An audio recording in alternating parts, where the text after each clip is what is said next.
And so the question comes in is that because we're running on a very tight budget, no matter what expenditures, for example, the chiller breaks, the chiller goes between $200,000 and $250,000. The question comes in, where are we going to find the money to fund it?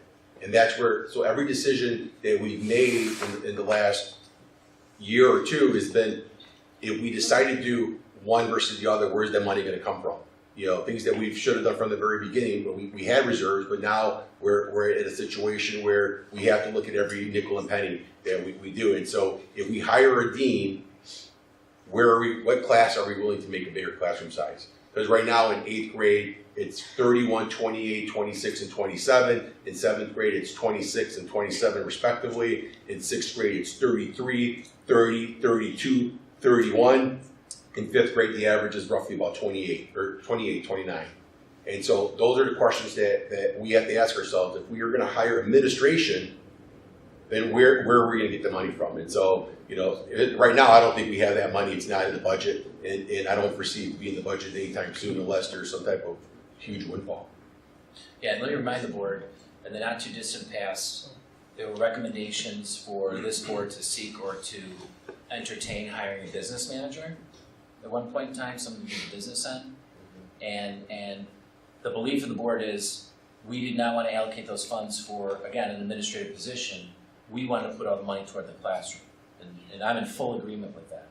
And so, unless it changes or unless there's a direction other than our current direction, you know, if I had my druthers, if someone were to say, "Hey, Dr. O'Malley, we're going to give you an additional $100,000 out of the budget," I can tell you, I can assure you, it's going to go toward the classroom in some way, shape, or form.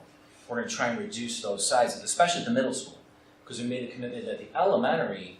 Now it's time to revisit the middle school because those class sizes for this community are too large. You got to look at the next two upcoming grade levels, 5th and 6th. Those are your biggest cohorts of students with 29 to 33 in some of those classrooms. I mean, those are going to be your next, you know, your next 7th and 8th graders, you know, moving forward. So, and I don't know what's the 4th grade without looking how big that class will be. That would be incoming 5th grade for the next following year. Right, 4th grade is, there is right now 5 classes, 27, 28, 26, 28, 27. So, any other questions regarding or entertaining the thought of hiring more administration? Great, thank you. Going into board committees, board policy and development, we have our second reading under old business. We'll go right into communications. We have nothing to report out. Finance. Finance, we had a discussion today pertaining to the infographic and the communication with the village. There was communication left. I did leave a voicemail. I did not hear back from the village president, but I was approached by one of the trustees. The village president is unavailable until the end of March, is what I was told, and asked. The trustee asked if I would be willing to meet with 2 of the trustees and the people that the village president wanted, which would be Dr. O'Malley, myself, and somebody that had put the infographic together, which would be Mr. Kita. So I did not want to overstep the boundaries of the village president without board approval, and I'm asking if the board would like me to schedule this meeting for information on the infographic with 2 trustees, or we wait for the village president to return to give him the information directly because he was the one that called for the meeting. If Mr. Chimura is saying to you talk to the trustees, then talk to his trustees. I mean trustees. If he's delegating, then he's delegating, and so all we need to do is respect. Because I didn't talk to him. I didn't get a response from him. This was a trustee that came up to me out in the public. Right. I'm sure that they're delegating, and so I don't see an issue if you meet with them in a sense. So I'm okay with it. Anyone? My understanding was that he instructed that trustee to reach out to you because he was going to be on vacation and didn't want us to be waiting for a month for him to come back. And so that's why he was, Chimura had instructed I just wanted to reach out. I just wanted to give proper diligence to him being the one that was asking for the info. I didn't want to sidestep him and meet with trustees He wouldn't unless the approach board you if approved, that so was- Go that for it. wasn't a decision. So I will Okay. contact that trustee, schedule a meeting. What trustee is it? It was Mr. Tannhauser that approached me. Okay. So I will get a hold of him and work with O'Malley and Mr. Kita to schedule that meeting.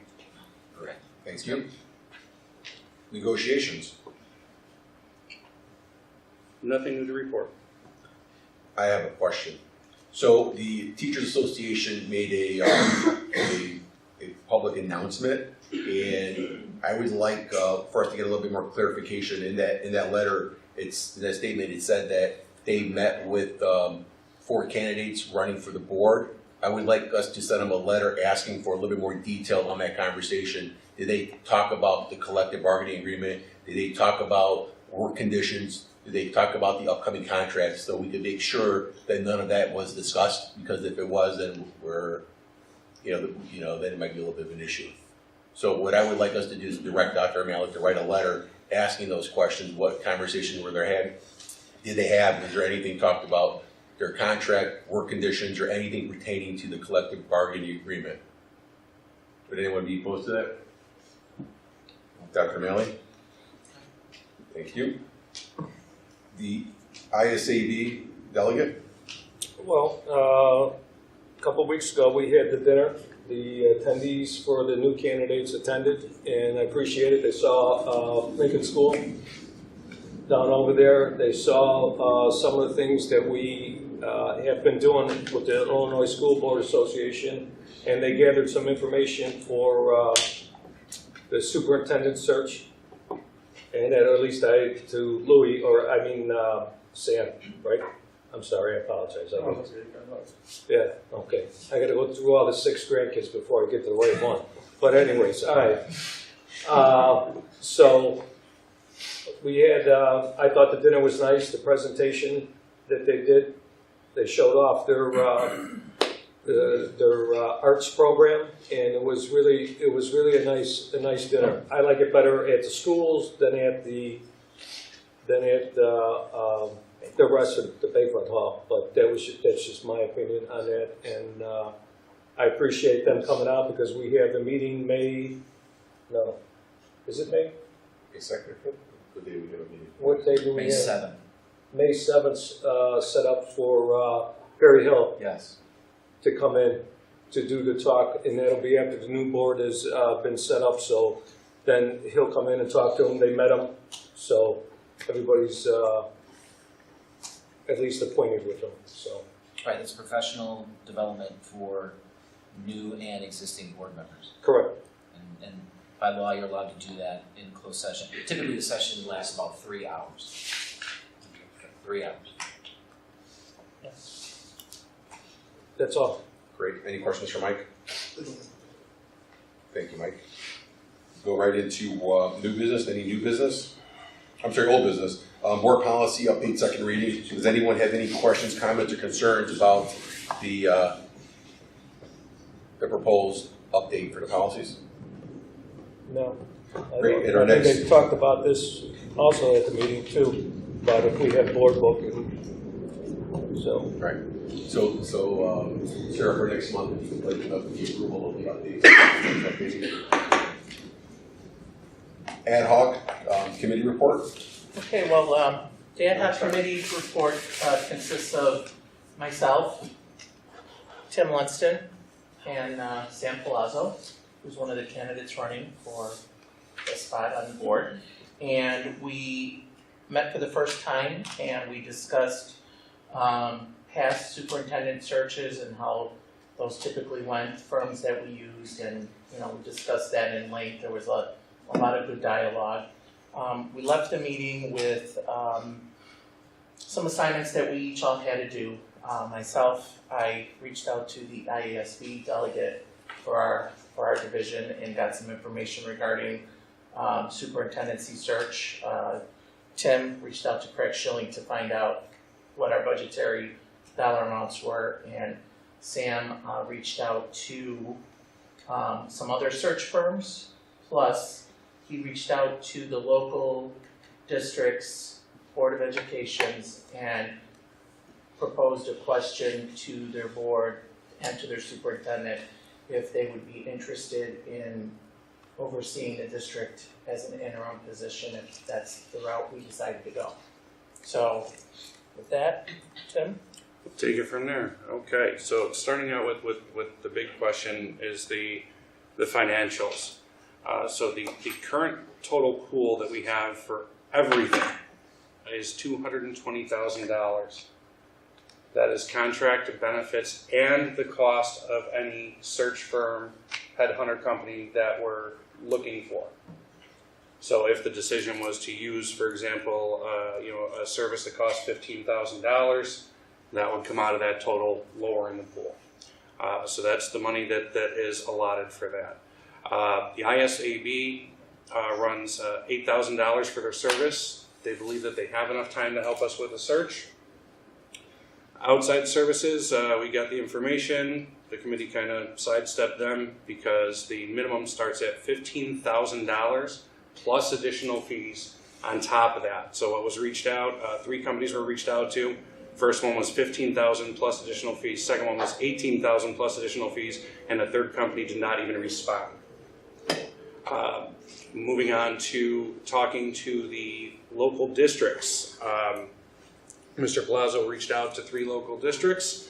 One of them said that they were not interested. One of them said that they were interested in helping if there was a committee, not necessarily as an interim or a hiring spot, but if there was a committee input information, anything they could help with, they said they would help with that. And one of them said that they would be open to conversation to talk about the possibility of sharing for an interim after the election.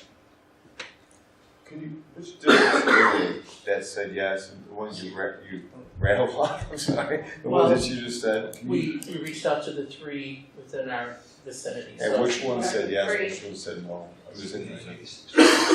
The response was given from 79 that there was no interest. no time that they could allow, that they're just too busy. I'm sorry, the number's kind of confusing. Which one is 79? That would be Penoyer. Penoyer, thank you. Penoyer said that they're too time strapped and wouldn't have the time to do it. Union Ridge responded for the committee. Mr. McGuire said that he would work on any advisement committee and help out, but would not necessarily be able to be hired as an interim. Ridgewood responded that they were open to conversation about it, but they did not want to have that conversation until after the elections.